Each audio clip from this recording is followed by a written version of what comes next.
Assalamualaikum warahmatullahi wabarakatuh. Selamat pagi sahabat cerdas, kembali lagi bersama saya Iza dalam acara Biru Bincang Seru. Dan saya sekarang sedang berada di Suara Gersik, yaitu cerdas, religius, dan bermanfaat. Nah, sahabat cerdas, hari ini kami sudah kedatangan bintang tamu yang luar biasa, yakni ada Ibu Rizky Kamelia Bibi selaku Kepala Bagian Kepesertaan BPJS Kesehatan Kantor Cabang Gresik, dan juga Bapak Haji Lulus SEMA selaku Kepala Seksi Penyelenggara Haji dan Umroh Kemenak Kabupaten Gresik. Mohon Bapak dan Ibu bisa menyapa sahabat cerdas di rumah. Assalamualaikum Bapak dan Ibu dan Oke. sahabat biru ya kita Iya, kalau menyebutnya. kita manggilnya biasanya pakai sahabat Oh, cerdas. sahabat Iya. cerdas. Iya. Saya Assalamualaikum bagi sahabat cerdas. Iya betul. Iya, Iya. betul. Nah, sahabat cerdas, hari ini kita akan membahas tentang ibadah haji nyaman, program JKN siap beri perlindungan. Ya, Bapak dan Ibu. Iya. Betul. Baik, langsung saja sebelum kita masuk ke inti pembicaraan, saya mau bertanya nih kepada Bapak Haji Lulus. Iya.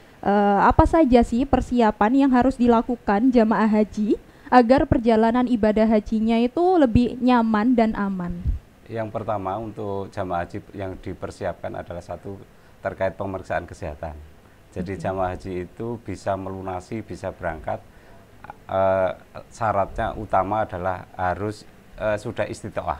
Jadi kita sudah koordinasi dengan Dinkes agar jamaah haji itu dilakukan pemeriksaan lebih awal sehingga ketika masa pelunasan sudah dinyatakan istitoah. Yang kedua, kita karena di aturan PMA nomor 142 tentang pelunasan haji reguler itu jamaah haji itu sudah wajib terdaftar menjadi anggota JKN. Jadi itu dalam rangka untuk melindungi jamaah haji. Itu yang persiapan untuk sementara. Dan kita di samping itu dokumen juga sudah dipersiapkan. Jadi bulan 10 sudah kita buatkan untuk persiapan paspor dan lain sebagainya. Dan alhamdulillah paspor hari ini sudah tuntas 100%. Adapun untuk pelunasan sampai terakhir tanggal 14 itu Gresik itu sudah hampir 90% sudah melakukan pelunasan. Oke, baik Bapak. Jadi yang paling utama itu tadi sudah disebutkan sama Iya. Bapak Haji Lulus ya, persyaratannya atau apa saja yang harus kita lakukan agar perjalanan ibadah kita lebih nyaman dan juga aman. Nah, kalau boleh tahu berapa sih Pak jumlah jamaah haji tahun 2026? 24, Oh, 20. 25. Oh, 25 Iya. ya berarti. Jadi jamaah haji 2025. untuk berdasarkan database untuk Kabupaten Gresik, kuota kan kuota Jawa Timur. Kuota Oh, Jawa begitu. Timur itu tahun ini 33.035 untuk porsi urut, sedangkan 1.758 itu dikhususkan untuk prioritas lansia. Jadi jamaah haji yang dikatakan lansia itu jamaah haji yang usianya 65 tahun, sudah mendaftar 5 tahun, maka akan mendapat prioritas untuk diberangkatkan Terlebih lebih dahulu. awal. Oh, gitu. Tahun ini dari 1.758 itu usia yang paling muda dipanggil itu usianya 84 tahun. Jadi total kuota Jawa Timur itu ada 35.133 jamaah. Wah, Masya Dari Allah. 35.000 itu Kabupaten Gresik itu untuk porsi urut, porsi yang pasti masuk itu 1.978 jamaah. Oh, gitu. Untuk prioritas lansia ada 44 jamaah. Jadi kalau di total yang ikut pelunasan tahap 1 itu 2022 jamaah. Sedangkan ada jamaah cadangan.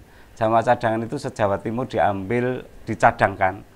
Porsi cadangan itu porsinya seharusnya porsi masuk tahun 2026, tapi begitu. diberi kesempatan untuk bisa melunasi tahap tahun ini untuk dicadangkan bila jamaah haji yang tidak bisa melunasi atau gagal bayar atau memang Belum ada mampu kendala gitu ya, ya. tidak bisa berangkat tahun ini, maka cadangan akan Dimajukan lebih masukan awal, ya. gitu. Ada 10.000 se-Jawa Timur 10.500. Sedangkan untuk Gresik jamaah cadangannya 758 jamaah. Banyak Dan sekali ya. itu hampir cadangan setengah. pelunasannya ikut tahap kedua. Oh, begitu. Nah, kalau dari jumlah tersebut kira-kira sudah berapa persen Pak yang sudah aktif atau sudah mendaftar di JKN? Iya. Jadi kemarin kita sudah mendata ke KBU. KBU itu kelompok bimbingan ibadah haji dan umroh. Di Gresik itu jamaah haji di Gresik itu hampir 98% itu ikut kelompok bimbingan ibadah haji. Sehingga kita mudah untuk mensosialisasikan, untuk mendata.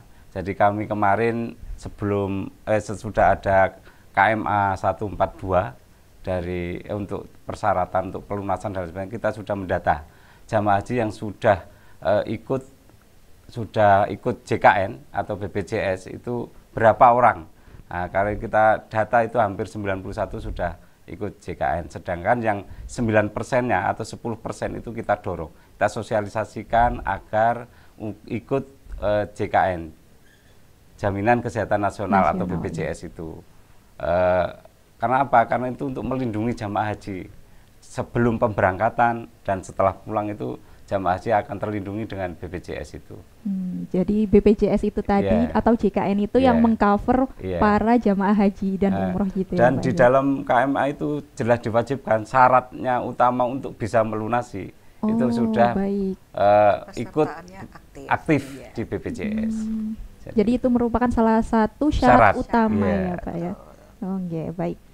Kalau Ibu, saya mau tanyakan jenengan Ibu, bagaimana peran JKN atau Jaminan Kesehatan Nasional dalam memastikan kesehatan calon jamaah haji sebelum keberangkatan ke Tanah Suci? Kurang lebih penjelasannya sama seperti yang disampaikan Pak Lulus sih. Jadi BPJS Kesehatan ini kan badan penyelenggara untuk melindungi khususnya untuk kesehatan. Sehingga memang peran kami ketika ada jamaah yang ketika pemeriksaan kesehatannya dia ada gangguan kesehatan, disitulah kami membantu. Ketika dia punya kartu JKN aktif, dia akan diberikan kesempatan untuk berobat menggunakan JKN tersebut. Sehingga ketika nanti dilakukan pemeriksaan kesehatan dan dinyatakan istitoah berarti setelah dinyatakan istitoah maka dia akan bisa berangkat. Jadi ada di sana BPJS hadir untuk memberikan jaminan ketika dia ada gangguan kesehatan atau ketika nanti kembali dari perjalanan. Biasanya setelah perjalanan itu banyak yang sakit, batuk yang paling sering itu kita tahu batuk nih Pak. Jadi gangguan di pernafasan, saluran pernafasan itu kita akan bantu dia bisa menggunakan JKN-nya di tanah air. Oke, baik. Lalu kenapa sih jamaah haji itu wajib untuk memiliki JKN aktif? Ya, kalau kita melihat dari prinsip pelaksanaan JKN, JKN ini kan memang untuk jaminan kesehatan bagi penduduk Indonesia yang pertama. Kemudian kita dibantu juga dengan terbitnya KMA. Dari KMA itu kita berkolaborasi, kita bersinergi bahwa memastikan setiap jamaah yang berangkat terlindungi kesehatannya. Dan terlindungi kesehatan karena prinsipnya BPJS ini kan dengan keluarga, tidak hanya jamaah saja. Jadi jamaah akan tenang ditinggal haji, keluarganya yang ada di tanah air tetap terlindungi kesehatannya dengan jaminan kesehatan nasional tersebut gitu.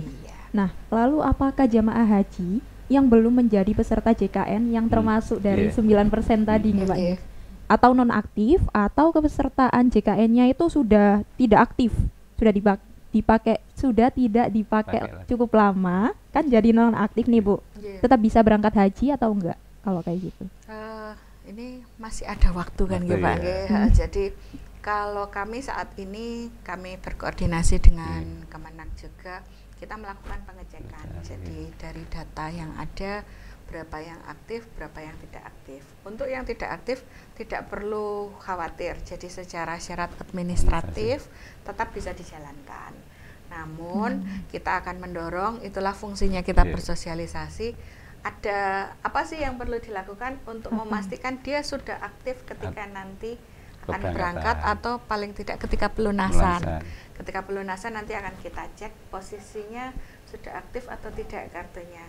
Untuk cara-caranya nggih sesuai kemarin itu kami ada leaflet yang kita akan sampaikan serta ada banner dan poster yang kita akan pasang bagaimana cara mengaktifkan kepesertaan itu ketika posisinya tidak aktif. Bukti apa saja yang bisa disampaikan untuk memastikan bahwa dia aktif. Jamaah. Untuk jamaah yang akan berangkat. Oke, baik. Lalu bagaimana jika jamaah haji tersebut sudah memiliki asuransi komersial? Nah, itu bagaimana? Apakah bisa digunakan sebagai pengganti JKN atau tetap diharuskan untuk mendaftar JKN? Untuk saat ini karena KMA ini adalah menyebutkannya sebagai peserta JKN, sehingga memang yang digunakan adalah dari JKN. Jadi dari BPJS Kesehatan. Karena sifatnya BPJS Kesehatan ini kan asuransi sosial yang memang dia mandatori ya. Jadi seharusnya seluruh penduduk Indonesia itu memiliki jaminan tersebut. Kan di sana nanti ada segmen-segmennya. Kami tidak melihat segmen, tapi setiap identitas itu sudah memiliki nomor JKN istilahnya, dan satu lagi ketika pelunasan JKN itu kita harapkan posisinya aktif. Harapannya sebelum berangkat nanti setiap peserta atau jamaah hajinya sudah mengaktifkan JKN tersebut. Nah, Bapak, lalu apa langkah yang dilakukan Kemenak untuk mensosialisasikan agar jamaah itu atau petugas hajinya itu mau untuk mendaftar JKN? Jadi langkah kami sebelum sesudah ada KMA itu, yang pertama kita panggil KBU untuk rapat koordinasi. Salah satu sosialisasi kita ya, bahwa jamaah haji itu harus sudah menjadi peserta aktif di JKN. Bagi yang belum, segera diajukan untuk menjadi anggota aktif di JKN. Itu salah satu. Yang kedua, ketika kami diundang manasik di KBU itu kita sosialisasikan bahwa syarat jamaah haji untuk bisa melunasi sesuai dengan KMA 142 tentang pelunasan haji reguler, maka syaratnya adalah peserta diwajibkan menjadi peserta aktif di JKN. Bagi yang belum, segera untuk mendaftar, dan itu responnya juga sangat positif, sangat bagus, dan ini kita terus dorong. Dan insya Allah nanti kalau kita, insya Allah tanggal 11 April dan sampai tanggal 12 April kita akan ada manasik massal, maka kita akan kolaborasi dengan BPJS Kesehatan, Bu Bibi, untuk bisa hadir mensosialisasikan, sehingga jamaah haji itu benar-benar bisa dan mau dengan kesadaran sendiri untuk ikut menjadi anggota aktif di JKN. Ini sebetulnya sudah itu Bu, 2022 itu sudah ada himbauan, tapi di KMA belum dicantumkan. Baru tahun ini sudah dicantumkan syarat untuk pelunasan jamaah haji harus menjadi aktif peserta aktif di JKN. Di samping itu juga ketika ada perekrutan PHD, petugas haji daerah, ada perekrutan petugas kloter, ada sekarang terakhir ini perekrutan pembimbing ibadah kuota 135, itu syaratnya harus melampirkan bukti kartu BPJS Kesehatan, atau sekarang ganti KIS itu ya, sama ya. KIS itu sebutan untuk kartunya. Kartunya, kartu ya. Indonesia Jadi Sehat. Harus kemarin kan ada salah satu kan melampirkan BPJS Ketenagakerjaan, itu kita tolak karena beda, mungkin nanti bisa dijelaskan Ibu, BPJS Ketenagakerjaan dan Kesehatan. Sehingga itu syarat wajib sekarang. Baik petugas hajinya harus sudah. Kalau enggak ya wajib itu harus jamaah hajinya, tinggal kita mengedukasi ke jamaah haji. Insya Allah nanti kolaborasi tanggal 11 ya Bu, atau tanggal 12 ketika manasik massal satu kabupaten kita undang untuk kita manasik di Gor Petru, dan kita akan menghadirkan Ibu Bibi untuk bisa sosialisasi. Seperti itu Bu. Kita kolaborasi. Iya. Masih berkelanjutan dari pernyataan Bapak Haji Lulus tadi. Kenapa kok BPJS Ketenagakerjaannya tadi itu ditolak? Karena kami ini dengan BPJS Ketenagakerjaan satu undang-undang, tapi perlindungan atau jaminan yang kami kelola berbeda. Jadi kalau di BPJS Ketenagakerjaan ini kan payungnya kami ini adalah untuk sistem jaminan sosial nasional. Jadi jaminan sosial. Di sana itu ada 5 jaminan. Untuk jaminan kesehatan, khusus untuk jaminan kesehatan ada di BPJS Kesehatan. Sementara untuk 4 jaminan lainnya, jadi untuk jaminan kecelakaan kerja, kematian, pensiun, dan hari tua, ini ada di BPJS Ketenagakerjaan. Kami 2 penyelenggara yang berbeda. Untuk di KMA yang untuk perlindungan terkait dengan jamaah haji dan umroh, itu yang dipersyaratkan adalah untuk jaminan kesehatan. Sehingga kolaborasi kami adalah dengan Kemenak, dengan BPJS Kesehatan. Jadi tidak hanya jamaahnya, termasuk dengan petugas yang nanti akan mendampingi selama di sana. Oke, jadi berbeda ya sahabat cerdas yang melampirkan BPJS Ketenagakerjaan. Oke, baik Bu Bibi. Lalu apa saja sih identitas kepesertaan JKN yang dapat digunakan sebagai dokumen syarat keberangkatan haji khusus? Kalau sebenarnya sama sih, Sama tidak sih, hanya haji khusus dan haji reguler. Tapi umroh juga kan ya Bu ya? NJ termasuk di umroh. Jadi identitas yang utama tentunya nggih kartu kepesertaan tadi yang sebut KIS itu tadi kartu Pak. bisa menunjukkan. Nama kartunya itu adalah KIS, Kartu Indonesia Sehat. Akan tetapi kan saat ini kartu itu sebenarnya tidak tercetak ya. Jadi kartu itu sudah terintegrasi dengan identitas kependudukan. Jadi kita nanti tinggal, iya betul, sehingga kami tinggal pengecekan dari sana apakah aktif sudah ada ataukah tidak. Kemudian jika ternyata ada yang non aktif tadi nih Pak, ada yang non aktif, maka non aktif itu kita melihat dalam arti segmen kepesertaan yang menyebabkan dia tidak aktif itu kenapa. Kalau ternyata hanya karena ada dalam tanda kutip tunggakan yang belum terbayarkan, ya berarti dibayarkan, kemudian bukti pembayaran lunasnya itulah yang akan menjadi identitas.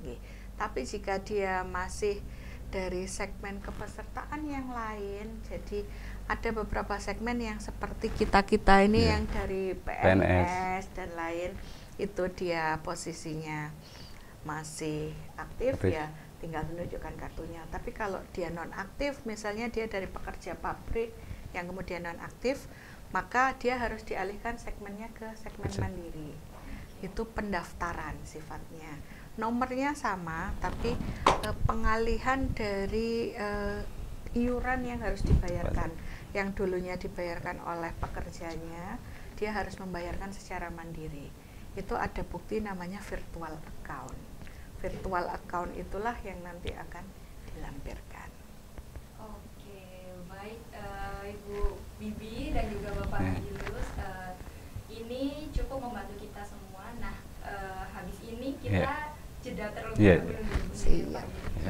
Nah, teman-teman sahabat cerdas, kita jeda terlebih dahulu dan saksikan terus program Biru setelah jeda pariwara ini.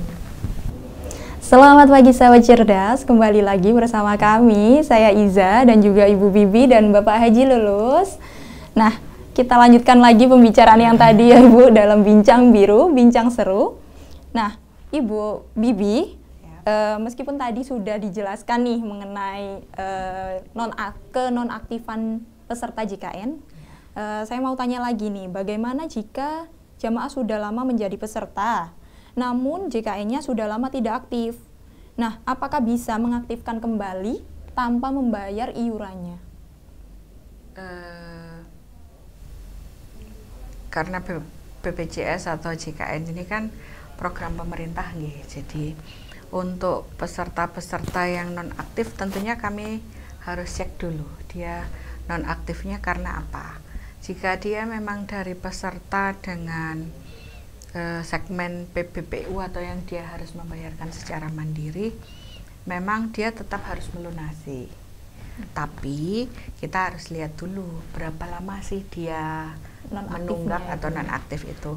Kewajiban dari yang diatur oleh Perpres dan undang-undang untuk pelunasan itu adalah sebanyak 24 bulan dari sejak dia non-aktif. Jadi 24 bulan dikalikan berapa iurannya, sejumlah itulah yang dia perlu lunasi untuk bisa mengaktifkan kepesertaannya. Tapi kemarin akhirnya kami juga membantu untuk pelunasan itu bagaimana supaya bisa lebih mudah juga. Kita ada program rehab namanya. Rehab itu rencana pembayaran secara bertahap. Jadi istilahnya dicicil gitu lagi. Dicicil, jadi dari peserta nanti yang akan menghitung secara kemampuan berapa lama, berapa bulan saya bisa mencicil untuk bisa melunasi.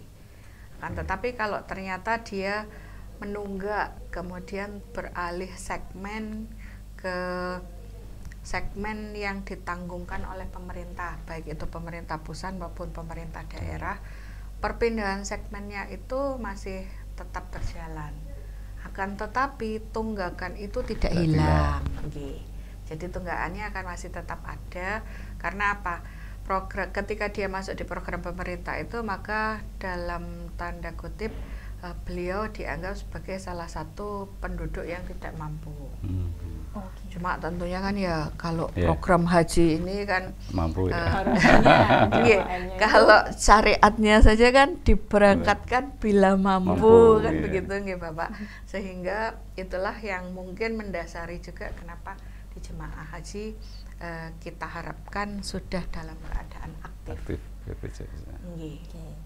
Nah, sahabat jangan lupa kalau misalnya sudah tidak aktif atau sudah nonaktif lama, kita diwajibkan untuk membayar iuran atau tunggakannya gitu ya Bu ya.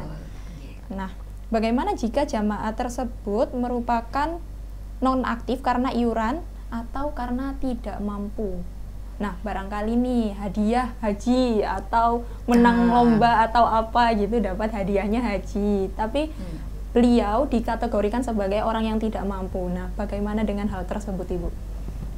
Untuk saat itu kami kembalikan lagi salah satu yang kami mungkin bisa usulkan dari program rehab itu tadi. Karena program rehab itu juga kan mungkin dia dibantu oleh pihak-pihak lain juga untuk melakukan pelunasan. Bisa jadi seperti itu. Atau jika tidak, kalau di Gresik mungkin bisa diusulkan lewat UHASI kan untuk perlindungan bagi warga Gresik ada. Karena kita di Gresik, saya berani bilang gitu Pak, itu salah satu program dari Kabupaten Gresik juga untuk warganya. Kalau memang dia betul-betul terbukti tidak mampu, kemudian dia berangkat haji karena hadiah dan lain, mungkin bisa mengikuti program yang itu. Akan tetapi saya seperti yang saya sampaikan, tunggakan itu tidak akan hilang. Jika suatu saat beliau menjadi mampu, kita kan tidak pernah tahu rezeki dan itu kan semua dari Allah. Kalau ternyata dia mampu, maka dia masih ada kewajiban untuk pelunasan tunggakannya. Namun jangan khawatir sahabat, tadi pelunasannya Bu Bibi sudah menjelaskan kalau pelunasannya bisa dicicil atau bertahap itu tadi ya Bu ya. Nah persyaratan haji itu kan salah satunya ada vaksin meningitis nih. Apakah biaya vaksin meningitis itu juga ditanggung oleh BPJS? Untuk saat ini masih belum. Jadi vaksin meningitis itu kan sifatnya preventif ya, preventif untuk perjalanan karena kan kita dari Indonesia menuju ke Arab Saudi dengan resiko tinggi untuk meningitis. Karena itu kan itulah yang menyebabkan jemaah haji pun dipersyaratkan untuk vaksin meningitis. Akan tetapi kan itu untuk perlindungan diri sendiri. Yang kalau kami kami adalah untuk perlindungan jaminan kesehatan. Sementara dia preventif supaya jangan sampai sakit meningitis gitu. Sehingga untuk saat ini masih belum.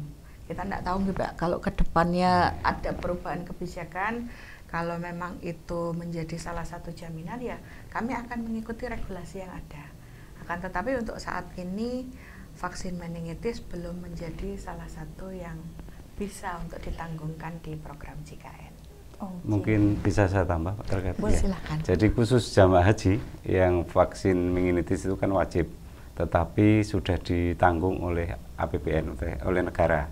Jadi gratis untuk jamaah haji, tapi tidak melalui BPJS kesehatan, tapi ditanggung gratis oleh pemerintah, jadi ditanggung oleh APBN melalui Kemenkes. Jadi itu tidak bayar kalau jamaah haji untuk khusus meningitis. Tetapi kalau ada program lain seperti vaksin influenza dan lain sebagainya itu berbayar.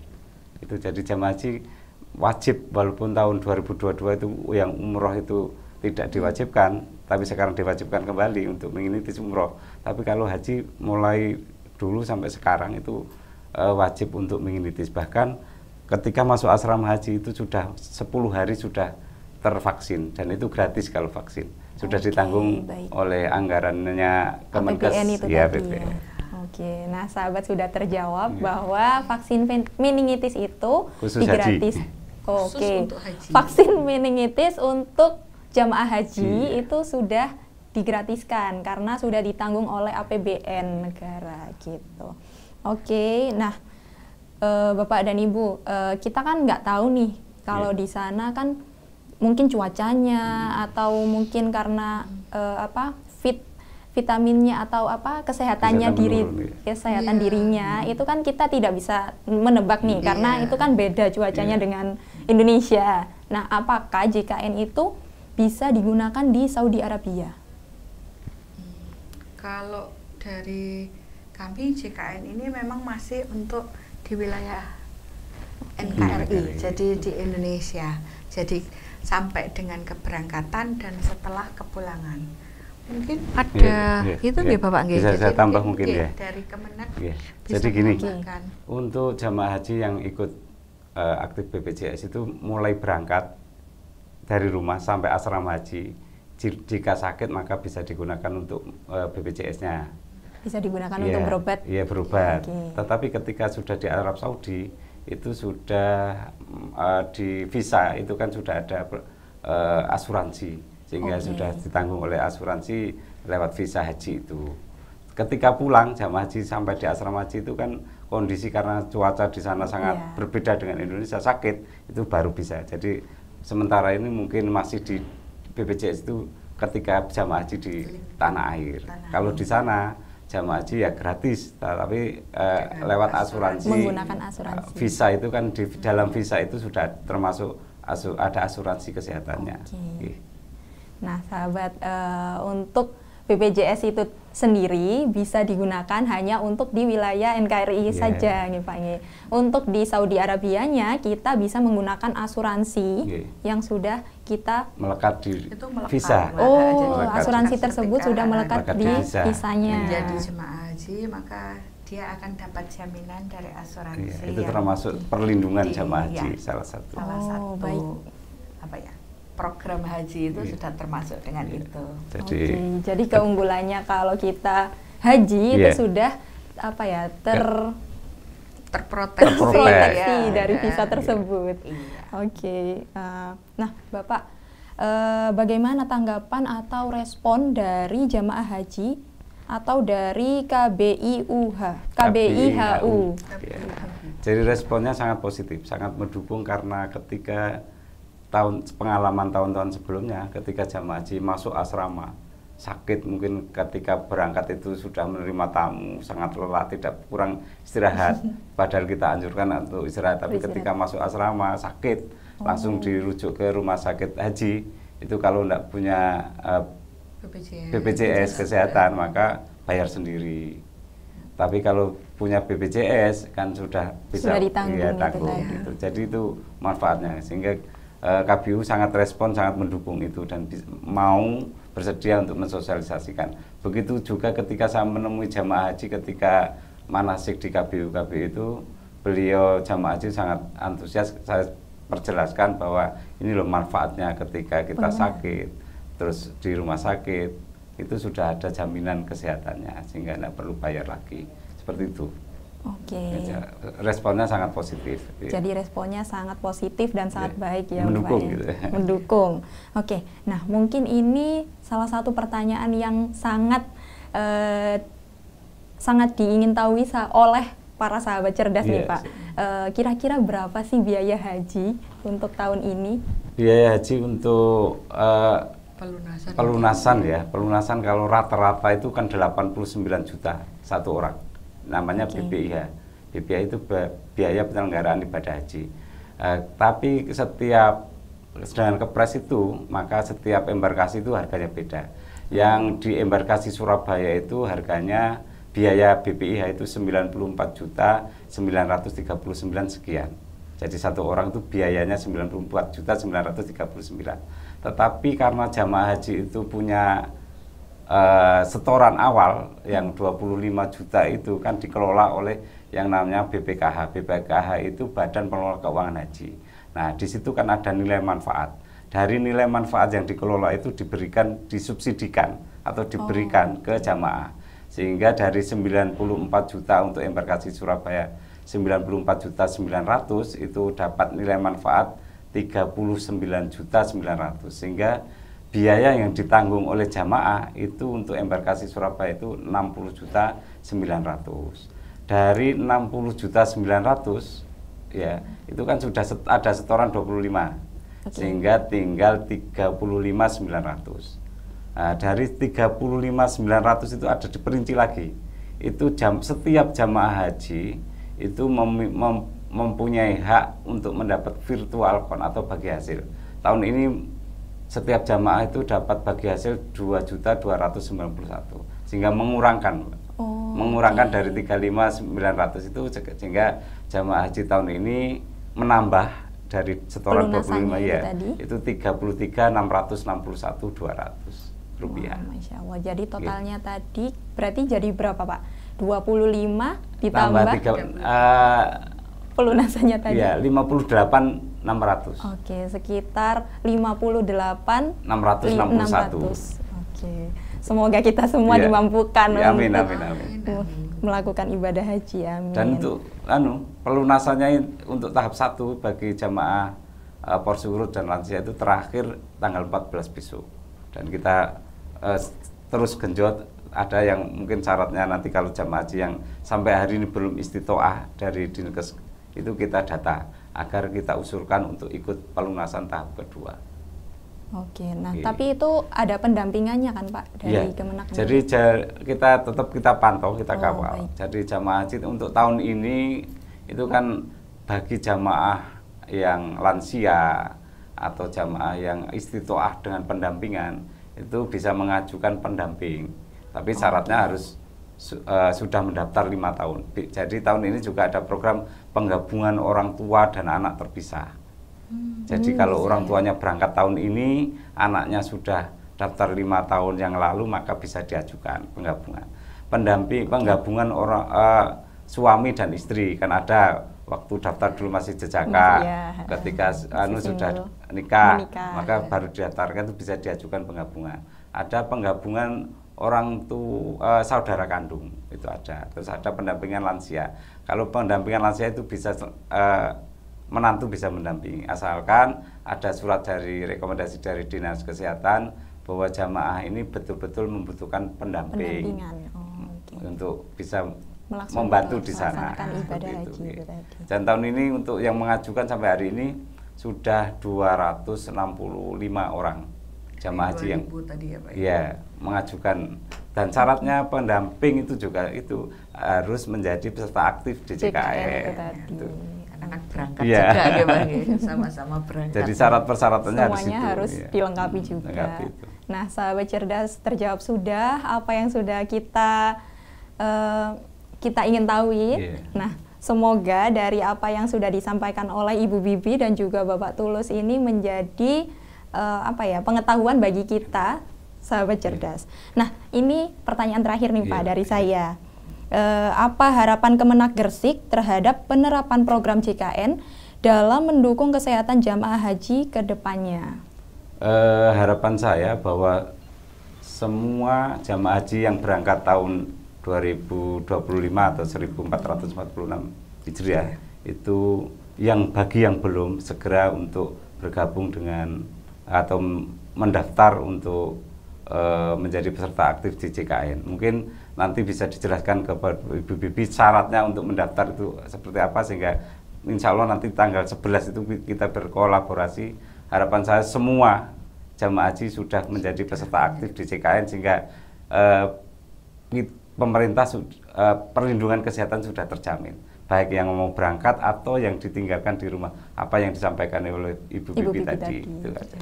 Nah, kalau dari Ibu Bibi sendiri, apa kira-kira nih harapan untuk jamaah hajinya? Ya, sesuai dengan judulnya mungkin gitu ya. Jadi kita berharap ibadah haji yang terselenggara juga lebih nyaman dan aman. Dengan apa ya? Dengan kita berikan perlindungan kesehatan, tidak lagi ada kekhawatiran untuk jika ada gangguan kesehatan, kami siap untuk membantu Bapak dan Ibu sekalian. Oke. Nah, sahabat cerdas, semoga para jamaah haji diberikan kesehatan dan juga kelancaran dalam melaksanakan ibadah hajinya, dan juga untuk sahabat cerdas segera dimampukan agar bisa menyusul untuk melakukan ibadah haji. Baik, sekian dari saya Iza dan juga Ibu Bibi dan juga Pak Lulus. Semoga pertanyaan ini sudah menjawab dari pertanyaan-pertanyaan Anda semua. Sekian dari saya. Wassalamualaikum warahmatullahi wabarakatuh. Waalaikumsalam warahmatullahi wabarakatuh.